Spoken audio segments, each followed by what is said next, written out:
Sorry. It's stupid. All right. No, this is I'll going to be stop. fun. All right. So this is going to be episode 1 of whatever this is, the No Name podcast or whatever. But the reason why I brought you here, John, is to talk about a couple things about your background and a couple pieces of advice that maybe you could give some local businesses or individuals that are looking to stay more prepared or get their team more prepared, specifically in the security sector or active shooter sector. So Okay. I'll do a quick introduction and then we'll just go ahead and jump into it. So, John, you served over 20 years in the United States Navy as a Navy SEAL. Since leaving the military, you've dedicated your career to helping local law enforcement agencies, businesses, teams, and individuals prepare for worst-case scenarios. You've trained others in threat assessments, tactical maneuvers, medical response, and even canine handling. Today, you're the CEO of Draconian Tactical and the Vice President of American Health and Safety. So, we're here. Okay. Sorry. Toot, toot. That was my horn. All right. Sorry. Now, I've been looking forward to this for a long time. Yeah, we've talked about this for a little bit. Yeah. So let's just start from, I guess, the beginning of your career. So you get out of high school, and then what made you want to join the Navy and then go into the Navy SEALs? Well, I wanted to be in the military pretty much my entire life. I'm a second generation, or what we call Greek American, my grandparents were immigrants on both sides. And then on my father's side, my grandfather, was U.S. Army. He was 101st Airborne during World War II. Oh, really? So, he was, he's one of my idols. He's always has been. And I actually carry his name, it's the same name. So ever since I can remember, I wanted to be, the military guy or whatever like that, just because I wanted to be like him. And it was funny. I actually wanted to be, wanted to go SF, because Army. And I was like, I just don't want to be a regular paratrooper. I have to go farther. And so for all my Army buddies out there, that's the first time I've ever said that. So, and I'll never say it again. So, but, yeah, so I was growing up, I just knew that was the route I was going to go, and then I think I was maybe about 8 or 9. And someone had introduced something about Navy SEALs, and I was like, Navy? Come on. I was like, what could the Navy possibly have? And they're like, no, these guys are just like, they're nuts. They're best of the best, kind of whatever. And that's wasn't too long, I think, after that, that movie Navy SEALs with Charlie Sheen and all that stuff like that came out. And I I watched it and I was like, dang. I think that inspired a lot of people. I think it did. I mean, guilty. So I watched that and I was like, all right. Well, I still wasn't convinced at that point. So I started, reading up on it and doing my homework, so to speak. And then, I saw the rate, the dropout rate, how many there actually are and all this other stuff. And I was just like, not everybody can do that. Like, I'm sorry, hua-huas, but there are a lot more SF guys than there are SEALs. Yeah. Like, seems to me like there could be a lot more, it's easier. So I'm kidding. But, no, I think it was the challenge that drew me. And I was just like, wow. I said, one out of, what is it? What's the number? It's like 1 out of 50. Yeah, it's a pretty high attrition rate. It's like 85% attrition. And I was like, you know what? That's what I want to do. Yeah. I want to do that. And I just stuck to that. So everything I was ever doing, swim team, track and field, cross country, wrestling, anything I could get my hands in, I was doing that all through high school. Went to the Citadel, just preparing for everything. And then I enlisted. So what was your first job when you enlisted? I was actually an intel guy. Oh, I okay. started off as an intel guy, Yeah. um, which was cool. I mean, it was kind of fun. I had a NATO assignment Yeah. overseas in Italy, and I was just it was hurting. I was Yeah. hurting. I was like, and so went to Buds and made it. Um, and so I started off my career at SEAL Team 8, did a couple pumps there, learned a lot at SEAL Team 8, was at SEAL Team 4 and training detachment, and then a advanced training cell. So I went from a training, went, excuse me, I went to the advanced training cell first. Yeah. Spent some time there. So at that advanced training cell is where um, some of the schools that they sent us to, with some 8 different agencies that have 3 letters attached to them. Did a lot of work there. Loved it. Absolutely loved it. And then went to a training detachment. And then was with the dog unit after all that stuff. So SEAL Team Oh, 8 okay. 4 training detachment. So that's how you got the experience doing hmm canine I training. was a dog guy anyways. Yeah. I've worked with dogs for years, and played with them a little bit while I was in regular SEAL platoon. Did some decoy work and Yeah. because I was like, oh, I want to be a dog. I want a dog. I want a dog. And ended up going to the dog unit Yeah. for a little bit. So um, then I retired, and when I retired, I just moved back to Greenville. This is where I'm from. So came back home, um, trying to find my way a little bit. Like most vets do. 22 years is a long time. Oh yeah, for sure. And then, coming home, I was just like, okay, now what? Yeah. Now what? So, I actually got hired with Greenville County Sheriff's Office as a civilian. I wasn't an officer. Worked with one of the narcotics units for a Yeah. little while. Did some of the surveillance, counter surveillance, wiretaps, Yeah. camera stuff like that. Lot of fun, great experience. Worked with a lot of awesome officers, a lot of good guys. Learned a lot from those guys. We would shoot, tactics and ideas. So I brought some of the stuff that I learned from overseas and all that stuff to them, but they showed me how things worked out here on the streets. How do we mix it together? So it was great. I mean, I Cool. absolutely loved it. I loved it. COVID hit and all that, so you know how everything just kind of shuts down after that. So there I am again, like, okay, now what? Yeah. So started up Draconian Tactical. It was pushed by some people. Why don't you start training people with what you know? And I was like, I don't know, dude. This like, that was a past life, and Yeah. I was like, okay, well, we'll try it out. So, and it just kind of clicked. Worked with a couple of SWAT teams in the upstate, training them just on close quarter combat stuff, marksmanship stuff. Actually, some of the dogs too, or worked with some of the canine units, just showing them different tactics, how to implement the dog, how awesome the dog is a tool for any kind of specialized unit, how to deploy a dog on certain scenarios and stuff like that. So um, it's been funny. I feel like I'm still learning stuff. Yeah, Like absolutely. that's some of the stuff that I teach with some of my SWAT guys. Is I was like, dude, I know some of you guys have been doing this stuff 25, 30 years or whatever. That's great, but it doesn't mean that you know everything. Like Oh, none of us know everything. even when you went to the range with me and we did some pistol one-on-one, Mhm. you taught me some stuff that I had never even seen before that Right. that actually helped me out a lot. But yeah, I understand that completely because I was the same way where, throughout my whole career or life growing up, I wanted to join the military. Mhm.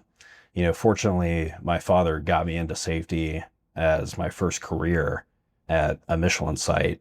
So right out of high school, I went there and I was like, oh, I like doing the safety stuff, but I still want to join the Army. So I joined the South Carolina National Guard as a combat medic. But I always knew that I wanted to serve too. So I understand that. And my grandfather served and my brother served as well.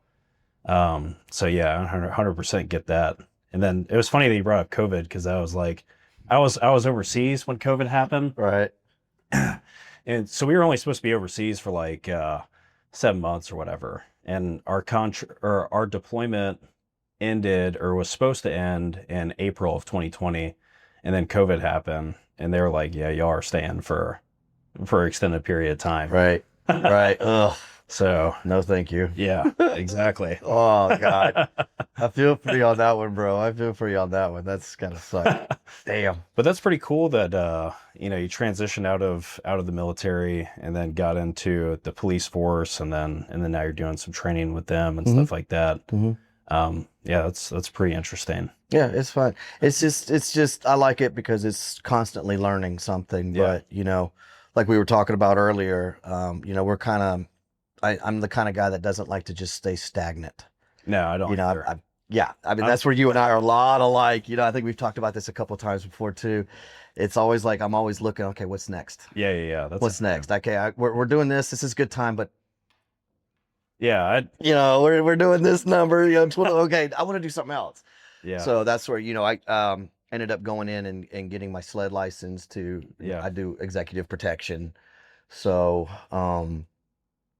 uh, I utilize my dog. I have a canine, so I utilize him for protection issues and stuff like that. Draconian Tactical is now expanding. Kind of, we're kind of moving into uncharted domains, Yeah. uncharted waters and stuff like that. Might be stepping into the bail bond recovery. Everybody calls us, they call them bounty hunters, but Yeah, it's not absolutely. really that. I have a dog. It's DOG, but it's not DAWG. Yeah. It's not dog bounty hunter. But and then we're joining up with another group like you and I were talking about Yeah. earlier, trying to bring some people home. That's and we're not going to bring up that whole company yet. But that's I'm excited about that route Yeah. and the company expanding. But and then working with American Health and Safety now. So Yeah, of course. So let's talk about that too. So obviously, you and me, we first linked up at the Greek festival. mhm. So for people that are watching that don't know this story, basically, we were both working volunteer at the Greek festival. He was doing security, and then I was doing the EMT side or the medic side. And we originally met each other there, and then have been doing it since. Then we'll be doing it again in a Yep, few we're weeks. in a couple more weeks, right around the corner. Yep. And then we kind of talked to each other and found some commonalities and said, hey, we can get together and do some training and some medical training and active shooter training and stuff Right. like that. Um, so let's talk about the active shooter training stuff. So if I'm a company and I don't have any experience with active shooter training at all, why do you think that I guess any company should have active shooter training? Good question. Um, the sad thing about it is where we are today is not where we were even 5 or 10 years ago. Yep. World's changed. You know, um, a lot of things, people are just seem a lot more aggressive, and unfortunately, that's where we are. So, disgruntled workers, some of the security stuff that we do, Draconian Tactical has done is, they call us and they just kind of want us to hang out at their office for a little bit because they had to let somebody go and they're afraid he's going to come back and shoot the place up. So, I think it's kind of a necessity, unfortunately, in the the days that we're in right now. And it's not really that hard. I think some people kind of sometimes overcomplicate it. And they overthink it, which I understand, but we get sucked into these movies and the media, the way the media blows things up with stuff like that. But it's really it's not a hard thing to do. It's just being aware is the biggest thing, what to look for. And when sometimes, unfortunately, some of these businesses that do get threats or something actually go down, it's not because really some of the people didn't know what to do. I think it's just because most of them become complacent. There's that saying, complacency kills. And so what we can offer is we just go in there and just kind of, it's just a reawakening. It's not just as like, okay, you're screwed up, this is wrong, blah blah. No, it's a human person by nature is going to be protective, especially if they see somebody get hurt or they see something like that. It's just kind of training some of these individuals on what to do now. What's the next step? Something's obviously happening. Okay, so what do we do now? It's not that complicated. Yeah, it's teaching people how to react, what the Yes. signs and symptoms are, Yes. how to stay calm during an incident, how to, perform medical tasks if needed. So, Correct. Yeah, I've had personal experiences before, and me being an EHS manager in the past, I've had plenty of, at most places I've worked at least a couple of individuals that have come and from crazy stories of, somebody's girlfriend sneaks in the side door and finds out their boyfriend's cheating or something like that. Right. And they go after them to get them, or people bringing guns or knives or something like that to work, or weapons. Mm-hmm. So yeah, I've definitely experienced that in the past firsthand, and I know a lot of other people have too, and that's why Right. people are interested Right. in that training, is so they can train their teams on how to be prepared for the unlikely scenario that happens. Correct. So what do you see typically when you go to somebody's business or workplace or church or whatever, any establishment? What do you normally notice that they're lacking first, or what they're complacent on? Usually what I've seen and what happens is, if somebody is planning to do something like that, you usually have two different kinds of suspects. You usually just have that one that's just, I'm just going in there and just bah, bah, bah, like Yeah. cowboys and Indians. But then you have somebody who's a little bit more strategic. They're actually casing it. They're going there for a reason. There's a purpose behind it. And what I've told a couple of companies in the past, or what I've actually done, is I get with whoever's the senior person there. Like if it's a CEO or if it's just a president of a building, depends on the size of the building, the business, right? Something I like to do is I just try to see how far into the building I can get, just getting past everybody. And so sometimes, I'll tell them, I'll let them know when I'm trying to do it, but sometimes, I'll go a day or so before and just kind of walk into a lobby or something like that, just kind of scout it out, ask some questions, and then I'll leave. What I'm doing is I'm just trying to see where am I going? How easy is it going to get in? Is it going to be to get in? Like, do I need a card or something like that? Which, I tell some companies, like, you probably need to start doing that instead of just, oh, we'll just come through this door and the offices are right down there. Yeah, have a badge reader or something like that Precisely. installed. Yeah, I find that a lot whenever I'm doing EHS audits for companies, is they don't have badge readers. They don't have any security or anyone to stop and ask, hey, Right. who are you? Yep. It's just people walking in and out. Yep. With free will. Right.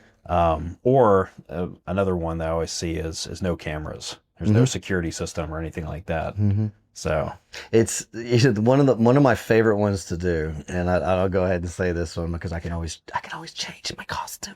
But is, believe it or not, wearing one of those green vests, hold a clipboard, and you hold a box.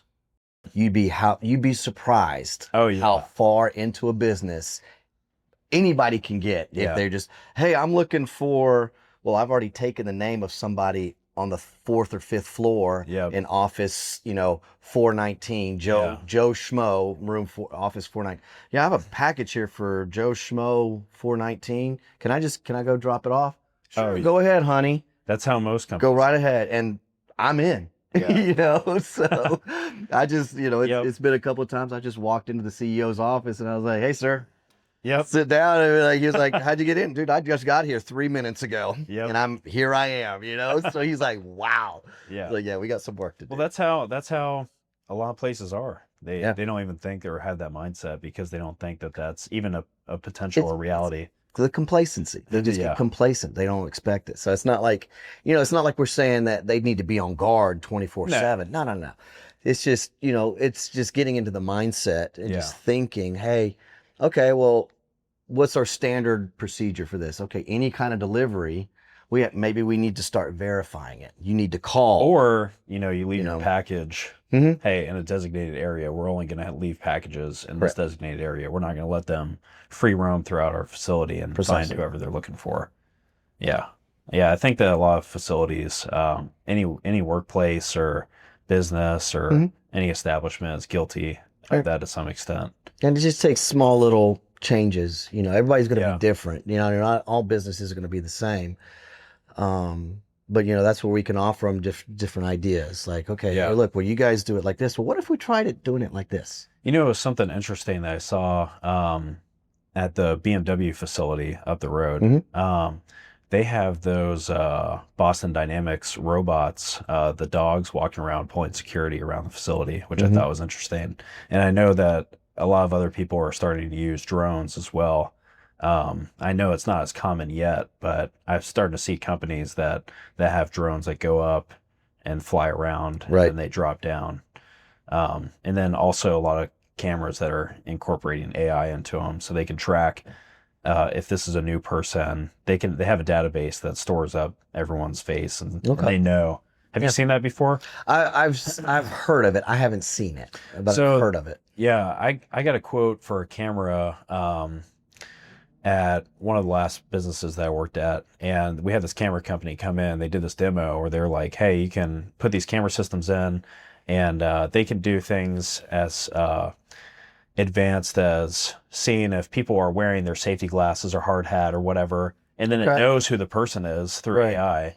But on the security side, it throws up a red flag if there's a license plate that doesn't recognize, or even somebody's face that doesn't recognize in the system. So I know a lot of people are starting to switch over to that stuff to help them, which that's a little bit more advanced. But That's way more advanced and way more money. Yeah, that's where it's heading now. So yeah. It all starts, that you're talking a lot more money, but it starts, especially here in Greenville, not everybody's got BMW money. No. So that's where it starts at person that's where it starts, just that intuition, like, hey, something doesn't feel right about this guy. Yep. So but that'd be cool to check out. I like to go up there just to look at it. Be like, hey, you guys managed to let me in? You're just checking out, who are you? Doesn't matter. Just let me in. See if you can get past. I'd see if I can get in there. I go. One line. We got to one line my eyes now for this thing. Got to put that black out, blur my face. But no. That's funny. Yeah. I'm trying to think of some other things that I wanted to ask you while you're here.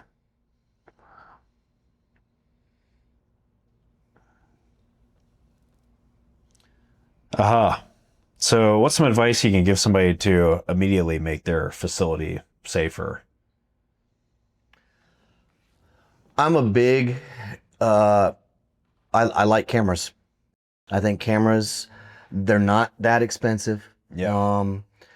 I'm all about a visual deterrent first. If you want to make things from the get-go, from the parking lot, you want to make things look as difficult as possible. Because these guys that are trying to break in, or if they're scouting a place or whatever, they're looking for easy targets. And if you've got even just cameras out there kind of thing, it's already a deterrent, because now what is he going to do? Probably he's going to put on these big glasses. He's going to put a hood on or something like that. Okay, now you're drawing attention to yourself. Yeah, for sure. Too. So now there's two things that are happening there. He may be hiding his face a little bit, but if someone's watching those cameras, okay, why did this guy just do that? Yeah. Now I'm watching him, right? Or if you got the guy that's just playing Mr. Joe Cool or whatever, well, now you've got a face, and now you can follow him, or he's cataloged, Yeah. So, I'm just, not, if it's not cameras, or if it's, something else, even just a guard sometimes, just having somebody that shows up every once in a while, or if you think that business sometimes requires, just law enforcement, a presence sometimes. A lot of that stuff actually, from what I've gathered, is actually a tax write-off too. They can write it off because it's the safety and security of the business. So, I mean, yeah, you've put out some of that money up front, whatever, but you know, you're going to get it back. I know money's tight. You know, I'm all about trying to help people out, trying to the most cost effective ways to do things. And it always comes back to, you know, what I was taught years and years and years ago, make it as difficult as possible for somebody to get to you. Just make it difficult, because then they're going to be like, this is this is too Yeah. much work. You know, Yeah, they'll just pick somebody else. they'll pick something else that's easier. You know, not that we want that to happen, but Yeah. you know, for that particular business, that's one of the first things I tell them is just like, okay, you got a camera that you can see out there, like, oh, Absolutely. they're gonna pull it. Oh, they got cameras, one, two.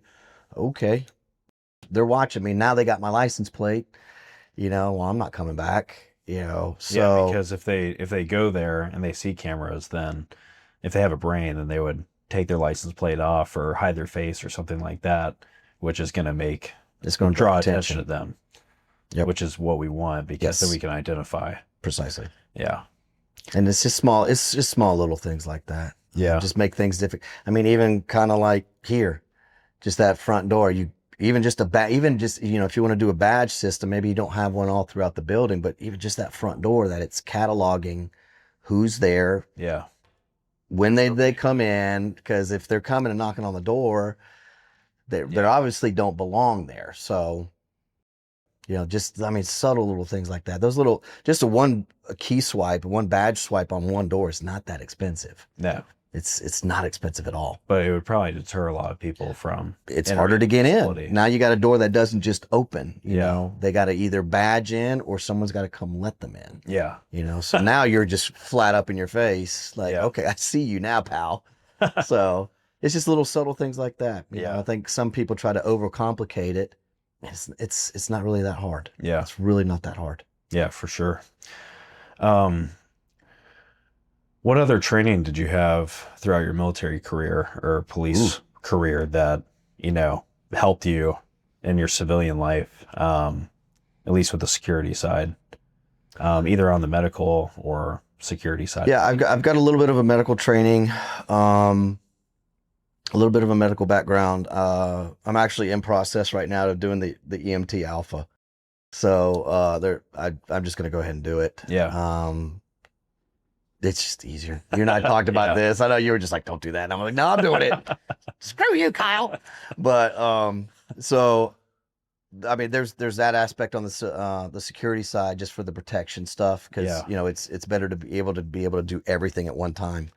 So the other one, the big one was is when I was with one of the covert units for a little while. A lot of the surveillance, counter surveillance,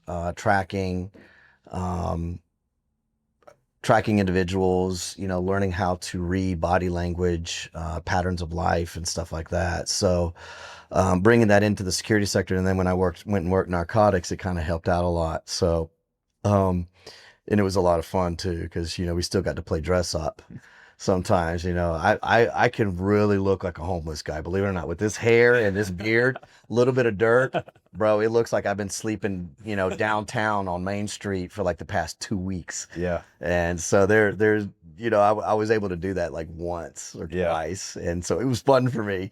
But, so that's, you know, that's kind of what I'm bringing into it. But then at the same time, with the security aspect, it's the real world experience. It's being out there, knowing what to look for, being upfront with some of these guys that, you know, I've been tracking, or I've, you know, following with a camera or a tracking device or something like that. So, and then knowing, you know, talking to them after we, you know, we roll them up or something like that. Well, how did you do this? How did you do that? So we're getting firsthand now intel from the people that are committing that were committing these crimes.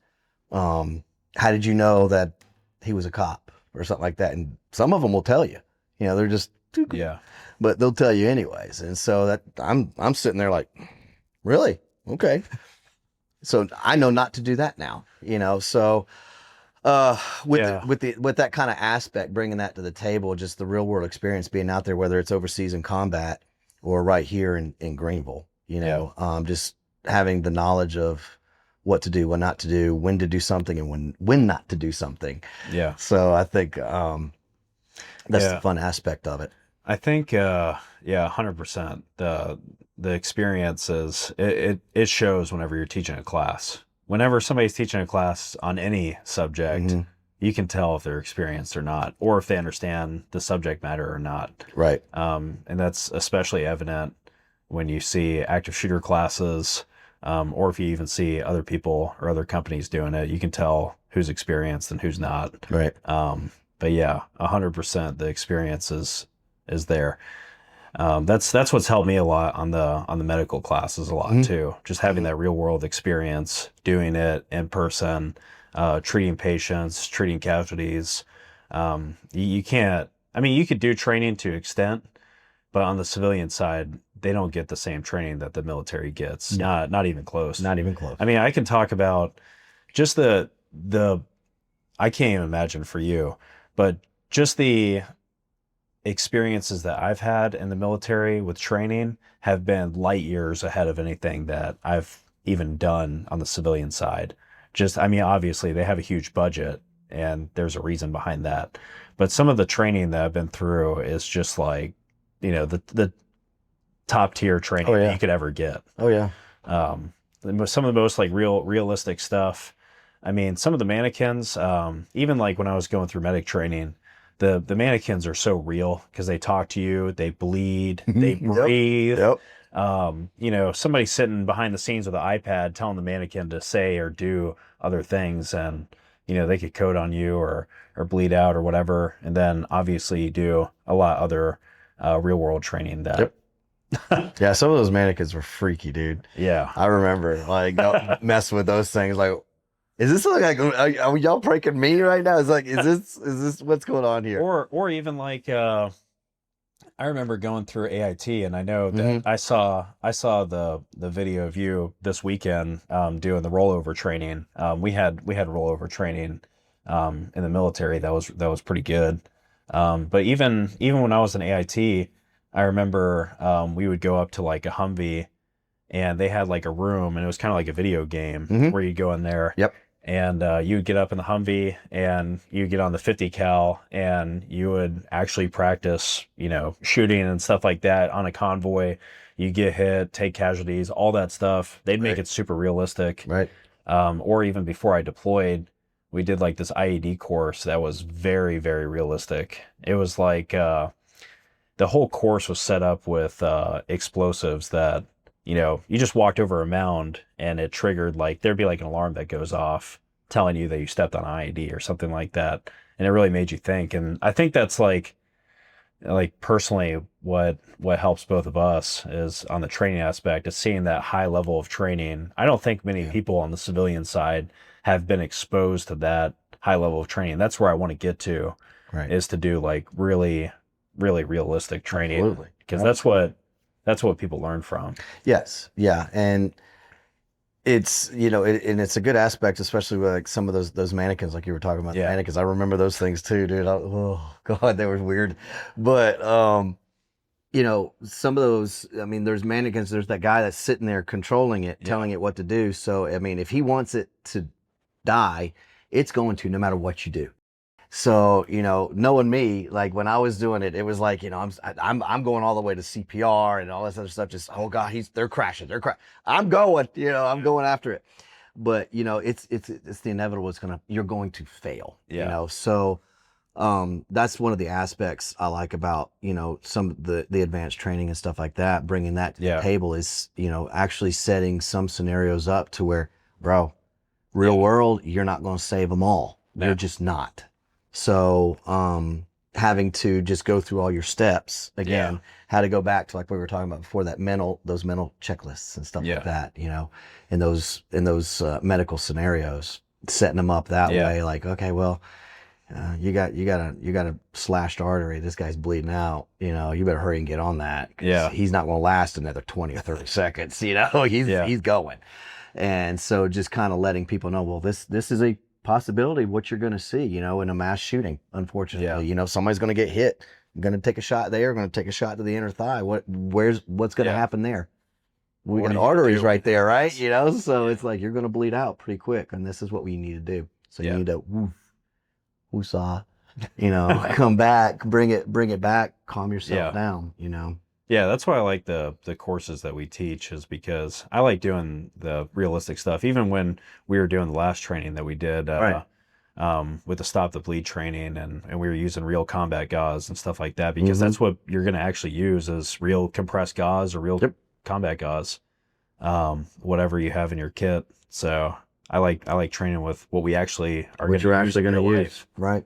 because I see a lot of other companies that do the opposite, where they train with materials or whatever that isn't what you'd actually see in real life, or they're just trying to Yeah. save money. And that's the whole, I think the military aspect you and I Yeah. bring to it is, you know, the whole train like you fight. Yeah, You exactly. know, so I'm going to use the equipment that I'm going to use In real life. in real life because Yeah. I already know how it's going to respond. I know what's going to happen with it. And that, you know, when we were teasing those guys in that class, and Yeah. you know, they're shoving that stuff down the hole, you know, and um what was it? It was one of them was like a GSW, gunshot wound. Yeah, yeah. Sorry. And what was it? Was it you or me that was like, well, the first thing I'm gonna do is all right, go bring me a first aid kit, bring me something. Yeah, I'm stopping the bleed, right? Then just stick my finger down in there. That's where the experiences come from. Yeah. Because I talk about that a lot too. Is, oh, I mean, what if you don't have a tourniquet? I mean, what are you gonna do? Yeah. I mean, what we're taught as medics in the Army is you're gonna have to drop a knee on their artery Drop a knee in the artery. You got to at belt least on. slow it down. Yeah, and you buy got a you some belt, time. cinch that belt. You know, that's the old school. Just put a belt, cinch it down, then put a knee on top Yeah. of that. Do whatever you got to do to stop that bleed. Yeah. I mean, You gotta get even creative. even in that worst case scenario that there is an active shooter or something like that, what if you have like a mass cal where you have so many casualties that you don't have enough medical supplies to even cover down on all the Right. casualties, which is a real life Yep. thing that could happen. Yep. And that, I mean, when you have real casualties, you burn through medical supplies fast. Fast. You burn through it really fast. And that's where that triage comes in, Yeah. though, too. But you know, you know, we can't make everybody EMTs, No. paramedics. You know, so you know that whole, you know, like you and I have done, you know, the triage in Yeah. something, that kind of situation. It's a little bit easier for us to do, but you know, bringing to these companies just that aspect. Okay, all right, well, anybody can see that one guy's bleeding faster than the other, or Yeah. this guy's holding it, but he's sitting up. Yeah. Like, okay, well, this hurts, and it's not pouring blood. Okay, keep doing what you're doing. This guy's actually out. Yeah. So I'm going to focus my attention on this one for a second, Yeah. you know, kind of thing like that. So, I mean, that's one aspect that, you know, you and I can bring to the table is not Yeah. necessarily, you know, you're not a surgeon, you Yeah. know, they're not Air Yeah. Force PJs or something like that. So, just how to almost do like a mini triage, I guess, Yeah, is what we can call it, for like sure. a mini triage in a mass casualty scenario. Yeah, when we were talking about stuff that companies lack, I do find that a lot too, is the medical supplies lacking, Mhm. where they'll have like a first aid kit and that's it, and there'll be 300 people on site, and Right. they got one bleeding control kit or something like that. Well, the good advantage of that too is you and I both have friends and contacts down the street here at North American Rescue. North American Rescue. You know, Yes. great Oh yeah, group of North people. American Rescue is amazing. Hands down, and they're world renowned. So, Yeah. and they actually are a major supplier to the U.S. military. Yeah, So I know they and handle we're a a lot of our. distributor. Yep. Yeah, and we're a distributor for them. So it's like, yeah, you're welcome, guys. But it's they're great dudes. They do all my medical Yeah. equipment, even for Draco, my canine. You know, they just donated some medical supplies for him. So You know, the first time I went in their facility, I was just like, this is really cool for me, and I'm really excited about this because, being a medic and everything, seeing where all that supplies comes from. mhm. And they're like, well, you want to go on a tour? And I Yeah. was like, oh, yeah, I want to go on a tour. Yeah. And they took me around and did a whole tour of the facility and all that stuff, and they were super nice. And you go back to their warehouse too, back there in the back. They've actually got a training facility Oh, yeah, back there yeah. now too. That it's it's a smoke room, and Yeah, they they have do a really lot of training SWAT. as Some of the well. SWAT guys go there and do some stuff. So, but yeah, working hand in hand with them, being Yeah. able to, bring some of their training equipment, and then okay, well look, see these training supplies. Well now, what we can do is we can put an order in. You need to put maybe this first aid kit here, an AED or something like that here. Yeah, Okay, well we can get it right down the street, and we can maintain it if you have to use Yeah, it through exactly. North American. So, I mean, it's not like you have to go order anything from far away. We can get them and bring it to them because we can do follow-ups, Yeah, exactly. quarterly follow-ups. Hey, we're just going to come through and do a quick little walkthrough and just check Yep. and see how everybody's doing, are your ADDs right where they're supposed to be? Yep. Are they holding a charge? Yep. Is everything good to go? So Yeah.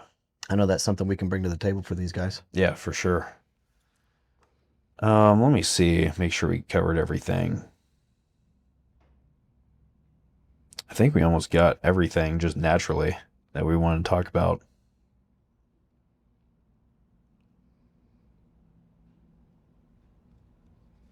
Yeah. That was fun. We already covered everything. Cool. So what so before we end this, Just kidding. tell me tell me about the SEAL Future Foundation or the South Carolina QRF or whatever you're doing last weekend. Oh, so this past weekend, yeah. So there is a national nonprofit, SEAL Future Foundation. Yeah. What they do is they help SEALs transition out of the military, pretty much. I mean, just the cut and dry portion of it. Yeah.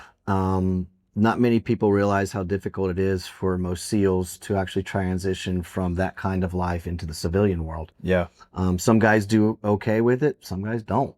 Yeah. Just like they just need some help. They've kind of, when they detach from the teams, because we're such a small, tight knit. I mean, we're a small tribe, and we're all really, really close with each other. When we leave that, we're kind of lost. Yeah. Some of us feel, and I'm saying I was one of them. I just felt like a loss of purpose. What am I going to do now? Kind of thing. And so that's where the SEAL Future Foundation comes in. Is they help find placement for some guys. They help them find jobs. Yeah. They give them placement, or if they've transitioned out now, some of the medical insurance stuff changes from active duty to retired, or they just get out, kind of thing. So that's where SEAL Future Foundation steps in and tries to help them, maybe financially or whatever, try to get them the help that they need, because some of my buddies actually have some kids that are special needs. Yeah. So not being in the military anymore, they're kind of on their own and trying to find that help that these guys need. So and it's finding placement, finding the guys, some of these guys somewhere to go, somewhere to live. They just don't know anymore. Yeah. So that's where the SEAL Future Foundation has come in. They help guys go through school, put guys back through school, or their children. They need some help. Some of these kids need to go, they want to go to certain schools or colleges, and some of these guys just aren't, they're needing help. And then there's the medical and mental aspect of some of the SEALs that are getting out. They need some help. Yeah. Not necessarily like depression and all that other stuff, but some of them it's coping, it's depression. And it's just that it's the biggest thing. I think what came about with this weekend is some of the guys were talking about it was just, I heard it a few times, and it never really dawned on me until I heard them say it, was they feel like they've kind of lost purpose. Yeah. They have a job that's set forth, and they just and that's just the way we are. I think that's a lot of people that are in the military that get out. Yes. I think a lot of people feel that way. And so we're SCQRF, South Carolina Quick Reaction Force, is what they've called it, or what they've named it. It's kind of like they work in correlation with SEAL Future Foundation. Yeah. It's also a nonprofit, SCQRF. We're here in Greenville. Yeah. We have this big fundraiser we do every year. And it was this past weekend. So, donors come in and they get to play, they pay for these tickets, or make donations, and they come in and they get to play SEAL pretty much for the day. Yeah. So we bring in some active duty and some retired guys, the old guys. And then we put them through hell for a day, Yeah. but it's a lot of fun. I mean, they're having the time of their lives. We have rollover vehicles. I don't know. I'm sure if you go to the Instagram, my Instagram, or the SCQRF or SEAL Future Foundation Instagram accounts, you'll see videos that were taken of the weekend where it's a rollover vehicle, simulating an IED. Yeah. And then they get out and they're just getting pelted with paintballs, simulating an IED. Yeah. Now it's an ambush and how to move to another target. All right, we got to move. We got to go. Yeah, And that's the really whole cool. time you're getting shot. So it's like, oh God. That sounds like a lot of fun. It is. It's a good time. It's a good time. How can people donate if they want to donate? Just go to the SCQRF website. Yeah. And you can make a donation there. We are looking to possibly try to start doing some things local here involving the town of Greenville. Yeah. Bringing it out where, we're in talks with some ideas. We've got some ideas going. I'm not going to say anything because I don't want to spoil it, but we are trying, because, we're not very big right now. We're kind of a small little, we call them FOB, forward operating base is what we call it. FOB in the military, forward operating base. So we're just a small little unit here in the upstate, but we're trying to grow a little bit and get that stuff out there. So go to the website seqrf.com, and if you want to make a donation there. But they're going to start posting hopefully when we start getting some events rolling. They'll be taking place right here in hopefully in downtown that'd be really cool. Downtown Greenville it'll be fun. Some of the ideas that this sick mind has come up with, I was just like, what? We could do this. And so some of the guys are just like, so and some of the other guys on the board have they got some great ideas and connections, so we're going to see if we can get some stuff going. Well, cool. Well, sounds good. Well, I appreciate your time. Thank bro, you for coming. Appreciate you. Looking forward to some more. We can do this again, maybe on a routine basis. Just tea time with John and Kyle. Tea time with John and Kyle. That's what we need to call it. Tons of tea with John and Kyle.